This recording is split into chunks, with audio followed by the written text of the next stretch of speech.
एक लड़का लखनऊ से मुंबई पेपर देने जाता है और पेपर देकर वापस आकर मुंबई स्टेशन पर गाड़ी का वेट कर रहा था कि जैसे ही गाड़ी आएगी मैं बैठकर लखनऊ अपने घर के लिए रवाना हो जाऊंगा। गाड़ी में आने में समय था और वो वहीं स्टेशन पर बैठ के गाड़ी का इंतज़ार कर रहा था। घंटों इंतज़ार करने के बाद जब गाड़ी आती है तो लड़का गाड़ी पे सवार हो जाता है, बैठ जाता है और जैसे ही बैठता है अपनी सीट पे बैठा रहता है। एक खूबसूरत लड़की, बहुत स्मार्ट और बहुत तेज़ी से रोते रोते आती है, भागते हुए आती है, डरी सहमी सी आती है और तुरंत उस लड़के के सीट के पास से कंबल उठा कंबल ओढ़ कर सो जाती है, लेट जाती है। और वो कुछ पूछता है लेकिन वो कहती है भैया बस मुझे कुछ देर के लिए यहीं लेटे रहने दीजिए, कोई आए पूछे तो बताना मत, मेरी जान खतरे में, मुझे बचा लीजिएगा। और जैसा ये कहता है तो वो घबराई हुई लड़की, वो काँप रही थी, उसी के सीट पे वो सो जाती है। कुछ देर बाद 4-5 लड़के हट्टे-कट्टे नौजवान पट्टे डंडा लिए बढ़िया बाँस के बढ़िया लठ लिए ट्रेन में घुसते हैं और हर बोगी में ढूँढते देखते चले जाते, हर किसी से पूछते हैं। एक लड़की 25 साल 26 साल की लड़की कोई अंदर आई है? हर व्यक्ति से पूछते आते थे। उस कमरे में भी आए हैं लेकिन किसी ने कुछ भी नहीं बताया है और घूम टहल के सगल देख हो के वो बोगी में चढ़े थे, लेकिन उससे पहले ही गाड़ी का हॉर्न बज जाता है और गाड़ी रवाना हो जाती है। जैसे ही गाड़ी रवाना हो जाती है वो लोग तुरंत आनन फानन में देख हो के जब नहीं मिलती है तो उतर जाते हैं। उतर जाने के बाद साथियों गाड़ी बहुत दूर चली गई, लमसम 10-20 किलोमीटर चलने के बाद भी वो लड़की से पूछता है कि आप कौन हो, कैसे ही कहें बस भैया बस अभी रुके रहिए, मैं सब कुछ आपको बता दूंगी, अभी बस शांत रहिए। कुछ भी नहीं बताती है अपने बारे में। आखिर उस लड़की के साथ ऐसी क्या घटना हुई है, कितनी बड़ी घटना घट गई है कि वो लड़की बताने से भी डर रही थी। उसके जीवन में इतनी बड़ी घटना घट गई है लेकिन मजबूरी में वो सब झेल रही थी। साथियों ये कहानी ऐसी है, पूरी कहानी जानने के लिए आप वीडियो के अंत तक बने रहें। आप लोग यहाँ आ ही गए हैं तो चैनल को सब्सक्राइब कर लीजिए और लाइक कर दीजिए ताकि हमारा हौसला बना रहे और हम ऐसी वीडियो आपके लिए बनाते रहें। आइए कहानी की स्टार्ट करते हैं। दोस्तों आदाब, नमस्कार, सत श्री अकाल, जय हिंद। मैं राजू पाल। आज की जो सच्ची घटना है ये महाराष्ट्र की है। एक बिजनेसमैन होते हैं जो बहुत ही मुंबई के जाने माने बिजनेसमैन होते हैं जिनका नाम था मानिक चंद। मानिक चंद मुंबई के जाने माने आदमी होते हैं, बहुत बड़े बिजनेसमैन होते हैं। उनके एक लड़की और एक लड़का रहता है। लड़का भी पढ़ने में बहुत अव्वल था, बहुत तेज था। लड़की भी पढ़ने में बहुत तेज थी, अव्वल थी, जिसका नाम रितिका था। पढ़ने में वो बहुत तेज थी और उनकी पढ़ाई लिखाई बढ़िया चल रही थी, अच्छी कॉलेज में चल रही थी।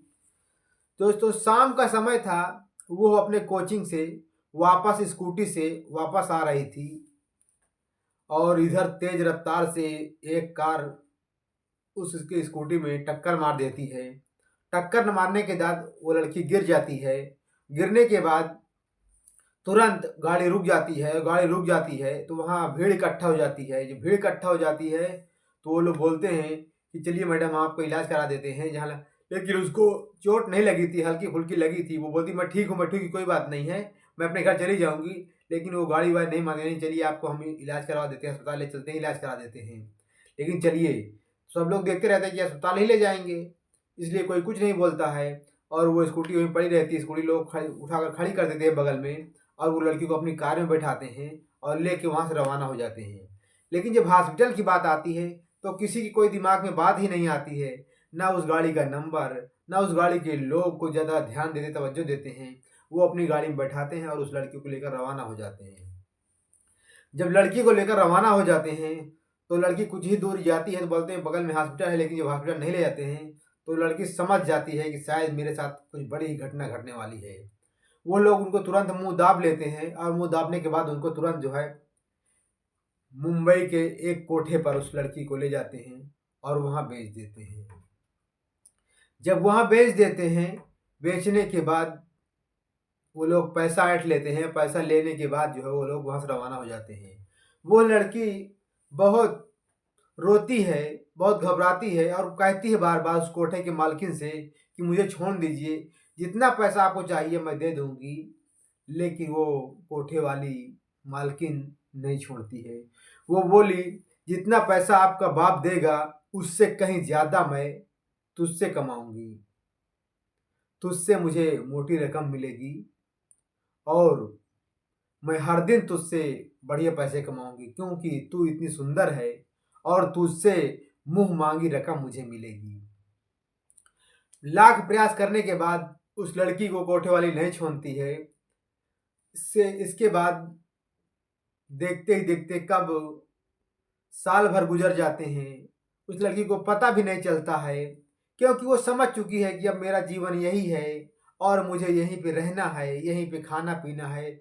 जो ये कर्म करने हैं, जैसा ये कहेगी वैसा करना भी है और फर्क भी पड़े तो क्या फर्क पड़ेगा, क्योंकि जीवन में अब इसी में ढलना है, इसी में मरना है, इसी में जीना है और हम कुछ कर भी नहीं सकते हैं, क्योंकि उसके इतने बॉडीगार्ड रहते हैं, इतने लोग रहते हैं, सारी देख रेख के साथ जो है कहीं बाहर जाने देते नहीं हैं।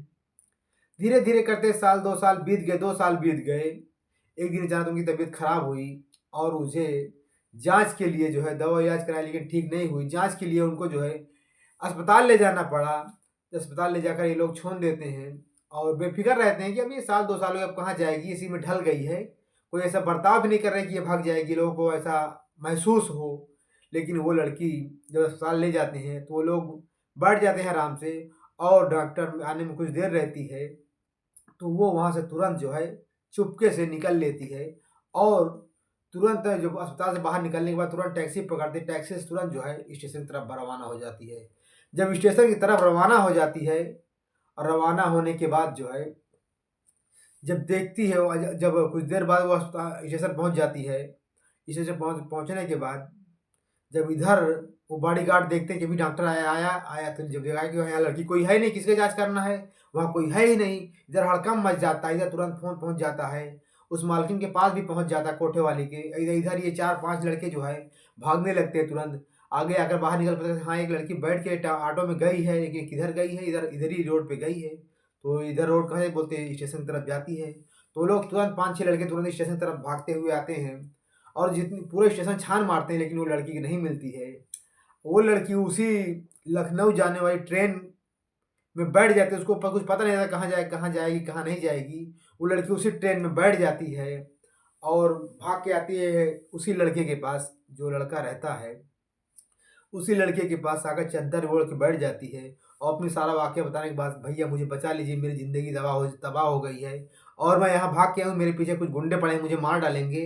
इतना कह के वो चद्दर ओढ़ के लेट जाती है और तब तक में वो गुंडे जो है पूरा स्टेशन छान मारने के बाद उस ट्रेन में भी घुस आते हैं। उस ट्रेन में हर जगह ढूंढते हैं, लेकिन वो लड़की नहीं मिलती है और गाड़ी फिर हॉर्न बज जाता है, गाड़ी स्टार्ट हो जाती है।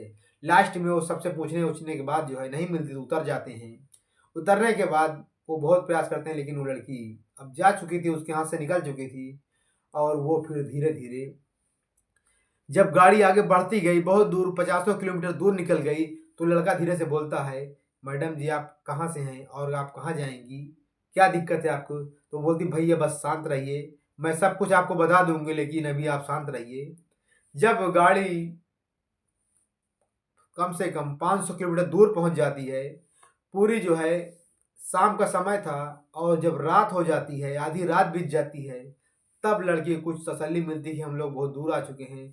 तब वो उठ के बैठती है और उसके विषय में जब पूछना चाहती है तो लड़की जो है बताने से इनकार कर देती है कि आप मेरी हालत जान कर क्या करेंगे, बस आप बता दीजिए गाड़ी कहाँ जाएगी मुझे। तो बताती है ये गाड़ी लखनऊ जा रही है। तो बोलती है आप कहाँ जाएंगे, क्या मैं भी लखनऊ जाऊंगी। कहा ठीक है भैया, चलिए मैं भी लखनऊ चलूंगी। मेरे वहाँ जाने पहचाने वाले लोग हैं, मैं वहीं जा रही हूँ। इतना कहने के बाद कुछ देर शांत रहते हैं। फिर धीरे धीरे, क्योंकि सफ़र लंबा था, 24 घंटे का था, 24 से 28 घंटे का, 28-30 घंटे का सफ़र था। तो इसलिए अब उसी के साथ बैठी, उसी की सीट में सो रहे थे। तो धीरे धीरे दोनों में आपस में बातें होने लगती है। वो बोलती ठीक है, जो तुम्हें इफेक्ट अच्छा लगे वही बातें शेयर करें, जो आपको नहीं अच्छा लगता, आप गलत महसूस कर रही हो, वो बात हमसे ना शेयर करें, लेकिन जो आपसे अच्छा लगता है वही शेयर कीजिए। तो दोनों में आपस में पढ़ाई लिखाई की बातें होने लगती हैं। पढ़ाई लिखाई की होने के बाद धीरे धीरे बातें होने लगती है। धीरे धीरे जब समय बीत जाता है और ये लोग लखनऊ स्टेशन पर आ जाते हैं तो उतर जाते हैं। बोला मैडम अब आपको जहाँ जाना है आप जाइए, अब मैं अपने घर जाऊँगा। तो बोलती भैया मेरे यहाँ हैं, बहुत पुराने लोग हैं, लेकिन मैं उनके यहाँ कभी आई नहीं हूँ। मेरा एड्रेस भी उनके पास मेरे पास नहीं, उनका एड्रेस भी मेरे पास नहीं है, मैं कहाँ जाऊँगी? ऐसा ना करें कि आप ही मुझे अपने घर ले चले 2-3 दिन के लिए और उसके बाद मैं अपने घर चली जाऊँगी। जब इतना कहती है लड़की, तो वो लड़का भी सोचता चलिए ठीक है, अच्छा आप भी हमारे घर में रुक जाना, कोई बात नहीं है, और उसको अपने साथ लेके चल देता है। जब अपने गाँव पहुँच जाता है तो लोग उस लड़की को, गाँव वाले भी एकटक देखते रहते हैं क्योंकि इतनी सुंदर थी। सब लोग की नज़रें उसी पर टिकी हुई थी और वो अपने घर के दरवाजे की घंटी बजाता है। जब दरवाजे की घंटी बजती है तो उसकी बहन है, एक छोटी रहती है, उसकी बहन संजू थी, वो दरवाज़ा खोलने आती है। जब खोलती है तो वो देखती ही रह जाती है। बोलती है सुनो माँ जी, मम्मी, भैया आ गए हैं, लेकिन साथ में रिजल्ट भी ले आए हैं, पेपर देने गए थे, रिजल्ट भी साथ लाए हैं। मम्मी चौंक जाती है कि कैसा रिजल्ट? तो बोलती है, जब मम्मी भाग कर मम्मी भी आती हैं तो वो भी एकटक देखती रह जाती हैं। तो बोलता कुछ नहीं, ठीक है पहले बैठो, चाय पानी पूछो, इनको दीजिए, उसके बाद फिर बातें करते हैं। फिर अंदर ले जाते हैं, बैठते हैं, बातचीत करते हैं। वो सारा दास्तान अपना जो है नहीं बताती, क्या ठीक है बस मुझे यहाँ 2-3 दिन रहना, उसके बाद मैं चली जाऊँगी। और उसके बाद फिर नहाते धोते हैं बढ़िया, फिर खाना पीना लगता, खाना पीना खाने के बाद जो है वो अमन को लेकर मार्केट चली जाती है और मार्केट जाकर 25-30 हज़ार रुपए का राशन पानी जो है, जो नहीं था उनके घर में, थोड़ा गरीब गरीब लोग थे, उनके घर में ज़्यादा कुछ रहा था नहीं, वो भी 25-30 हज़ार रुपए का जो है सामान भरवा कर और गाड़ी से ले आकर रख देते हैं। जब ये लोग देखते हैं तो बोलते हैं लड़की बहुत अच्छी, बहुत सुशील है, क्योंकि पैसों के पीछे जो है दुनिया जो है गिर जाती है। जो पैसा देखते हैं तो ये लोग जो है बहुत प्यार से इसको मानने लगते हैं, चाहने लगते हैं। धीरे धीरे होते करते जब 30-40 साल भर का राशन भरा देती है तो सब लोग जो है उसकी बहुत सेवा करने लगते हैं, बहुत अच्छी है, बहुत ये है, बहुत तारीफ भी करने लगते हैं। होते करते संजो जवान हो गई थी, उसकी शादी ब्याह भी करना था। लड़की से वो लेकिन पूछते हैं कि क्या दिक्कत तुम्हारे यहाँ, तुम रह रही हो, तुम्हारी क्या मजबूरी है बता दी, लेकिन वो कहे समय आने पर मैं सब कुछ आपको बता दूंगी, अभी कुछ नहीं, अभी और कुछ दिन रहने दीजिए, समय आने पर मैं सब कुछ बता दूंगी। होते करते उस लड़की की जो है एक जगह रिश्ता लग जाता है। जब रिश्ता लग जाता है और शादी की तैयारियां शुरू हो जाती हैं, लेकिन शादी की तैयारियां से पहले ही अचानक उनके घर में फ़ोन आ जाता है कि हमें एक बुलेट चाहिए या 2 लाख रुपए चाहिए। लेकिन इनके पास इतने पैसे थे नहीं। बोला कि अगर हमारी मांगे नहीं पूरी करेंगे तो हम शादी रिश्ता तोड़ देंगे। लेकिन अब ये घर बार बेचने की स्थिति इनकी आ गई थी। इनकी स्थिति इतनी अच्छी नहीं थी, बहुत गरीब घर से लोग थे। लेकिन वो लड़की बोलती है पिताजी, बाबूजी आप घबराइए नहीं, मैं सारा बंदोबस्त आपका कर दूंगी, आप टेंशन मत लीजिए। मैं अभी अपने पापा के पास फ़ोन लगा कर पैसा मंगवाती हूँ और ये शादी टूटने नहीं दूंगी।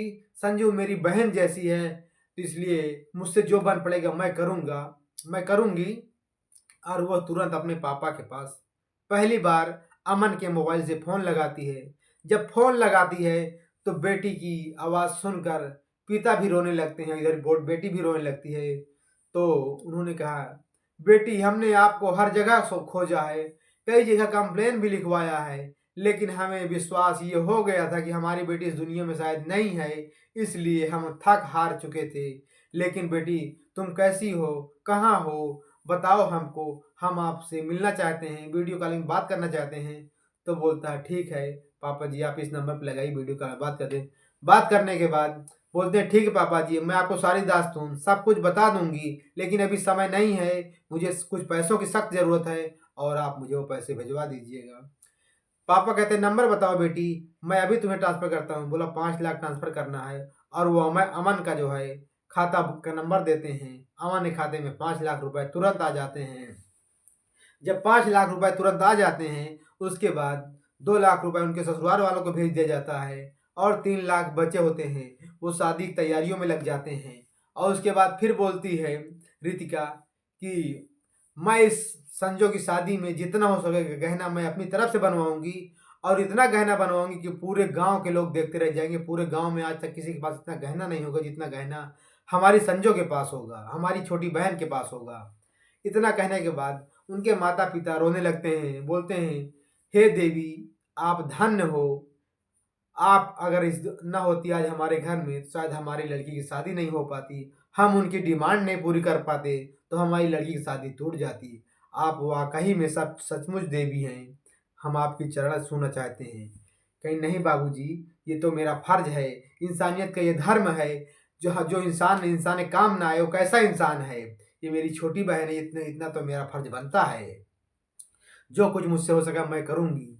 उसके बाद वो अपने पैसों से उस संजू की शादी में जितना गहना रहता है अपने से बनवाती हैं, और पूरे गांव वाले देखते रह जाते हैं। बड़ी हंसी खुशी के साथ जो है विदा करते हैं।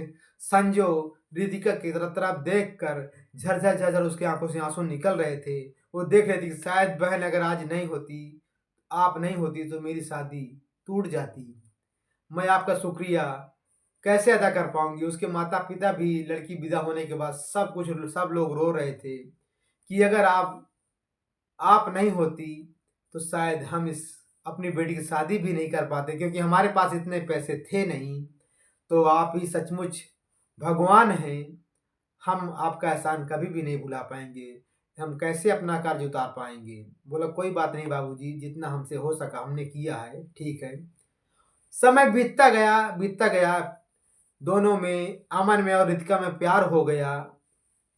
फिर एक दिन अमन ने रितिका के सामने प्रपोज कर दिया। बोला कहा कि मैं आपसे शादी करना चाहता हूँ। जब ये बात आई, तो रितिका बोली ये बात अपने मम्मी बाबूजी से कहिए। मम्मी बाबूजी आप क्या कहते हैं। तो वो एक दिन अपने माता पिता के सामने ये बात रखते हैं। तो वहाँ कौन माता पिता बोलते हैं कौन है जो ऐसी बेटी को, ऐसी लक्ष्मी को, घर आई लक्ष्मी को कौन नहीं चाहता कि हमारे घर की बहू बने। हम लोग चाहते कि आप हमारे घर की बहू बन जाएं।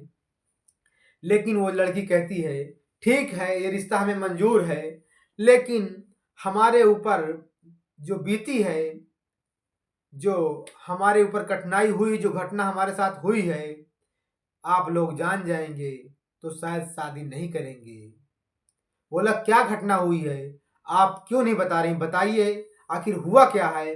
लड़की जो है पूरी सच्चाई बताती है कि मैं बहुत बड़े खानदान रईस घर की लड़की हूँ। मैं पढ़ने जा रही थी और मुझे रास्ते में कुछ गुंडों ने किडनैप कर कोठे पे बैठा दिया था, ले जाकर बेच दिया था। मेरी ज़िंदगी 2 साल वहाँ बीती जो कोठे पर एक लड़की के साथ होती है, वो मेरे साथ सब कुछ हुआ है। और इतना कहे के बाद वो रोने लगती है। जब रोने लगती है, तो धीरे-धीरे उनके माता-पिता और वो लड़का धीरे-धीरे होते करते कुछ देर बाद ठहरने के बाद वो इधर-उधर हो जाते हैं, हट जाते हैं वहाँ से, और वो लड़की रोती रहती है। रोते-रोते बहुत देर हो जाती है, जब देखती है वहाँ कोई नहीं है।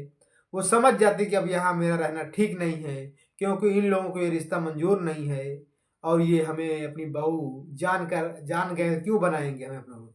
वो अपना जाती है घर पे और अपना बैग तैयार करती है, सारे सामान अपने अपने बैग में पैक करती है, और अपने घर के लिए रवाना होने की तैयारी करने लगती है। उधर उस लड़की के माता-पिता अपनी बेटी संजू को ये बात बताते हैं। संजू कहती है उसको रोक लीजिए, जाने नहीं देना, मैं आ रही हूँ घर। तुरंत वहाँ से वो घर से तैयार होती है और अपने घर आ जाती है। जब आ जाती है, तो वो बोलते हैं पिताजी आज उसके ऊपर आप बीती बता रही है, तो आप उसको बहू बनाने से इनकार कर रहे हैं। भैया आप भी इनकार कर रहे हैं। लेकिन उस दिन जब पहली बार इसने 30-40 हज़ार रुपए का राशन भराया था साल भर के लिए, तब आपको ये नहीं लगा था कि हमारे घर की बहू बनने लायक है कि नहीं बनने लायक है। जब उसने आपकी बेटी की शादी टूटने के लिए 2 लाख की डिमांड आई थी, तब आपका जो है ये सम्मान कहाँ चला गया था। आपने क्यों नहीं बचा लिया, क्यों उस लड़के से मांगा था। तब आपको ये नहीं लगा है? उसको जब उसने मेरे लिए गहने बनवाए थे, पूरे गाँव में आपकी वाहवाही हो रही थी, तब आपने नहीं सोचा था ये 5 लाख कहाँ से लाई बेटी? शायद ये बेटी अगर ये मेरे ऊपर हो जाता, तो आप क्या बर्दाश्त करते? ऐसा कहने के बाद वो झरझर रोने लगी है। बोलती, पिताजी, अगर आप आज इस लड़की को अपने घर से निकाल देते हैं, अपने बहू बनाने से इनकार कर देते हैं, तो मैं इस घर में ज़िंदगी में कदम नहीं रखूँगी और अगले दिन मेरा मरा मुँह देखोगे। क्योंकि अगर आज मैं शादी-ब्याह के उस घर गई हूँ, तो इस बहन की बदौलत गई हूँ और अगर आप इनको बहू बनाने से इनकार कर रहे हैं, तो आज के बाद मैं आपकी बेटी कहलाने कहलाने के लायक नहीं हूँ।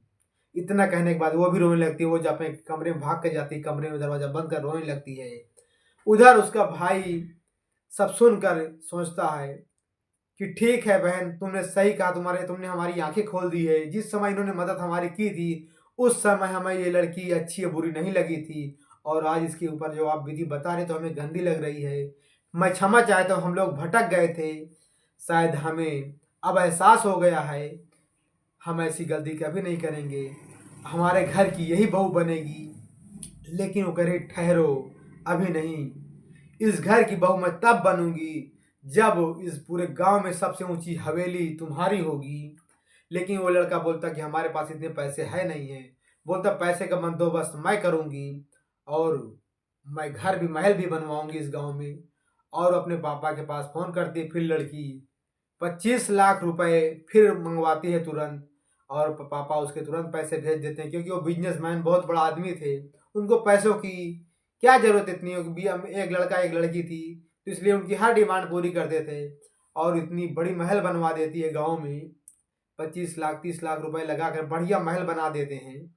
और फिर उस लड़के की फ़ोटो और उस लड़के के घर की फ़ोटो भेज के पापा से बोला, पापा मैं इस लड़के से शादी करना चाहती हूँ, ये इसका घर है और मैं इसके साथ जीवन साथी बनाना चाहती हूँ।